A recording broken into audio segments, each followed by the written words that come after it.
Аз съм ярката следа, която остава в сърцата им. И аз съм тази мечта, която осветлява душата им. И често давам път и посока в живота, рамо когато им трябва, когато трудността им е жестока. Но на мен какво ми дава, доста често се питам.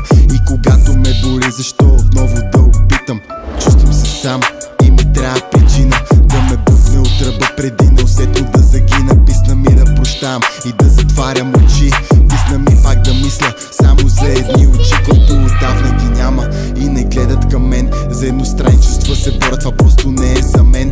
Този път, че е различно, няма чувство да изпитам. Този път, че наистина нищо няма да обичам, а шваганда да пия и да не спирам, защото не искам да съм там, където дълго съм умирал. Това горещо сърце, което е отвътре, ще изтине. Това оплашено дете, което не иска да мръкне, ще загине. Че искаше да не е само и да чувства любовта, с чувствата си да свали една падаща звезда в своята собствена глава. Беше в битки всеки ден, тъгата не му е чужда, но войната е в мен.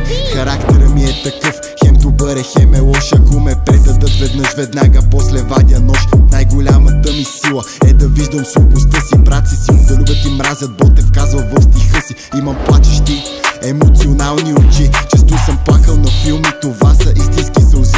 Това е истинското аз, което виждат малцина. Щом ти си го видяла, значи има причина. След като се нараним, гледаме да внимаваме, да издигаме защити, но така се заблуждаваме. Отново се нараняваме и отново ни боли. Нужна ни е повече любов, вместо повече стени, когато някой ме рани. Имам черни дни такива, душата ми е финиан и започва да отива пак към тъмната страна. Пак затварям сърцето, пак се губя в тъмнината си, пак забравям детето. Това малкото дете с сините очи, за болката и сълзите му се надявам да ми прости. Това малкото дете с силните очи, което ти повярва много пъти, но вече не вярва на лъжи. Искам просто очи, които да гледат само мен. Искам нежно сърце, което ще е в моя плен. Искам да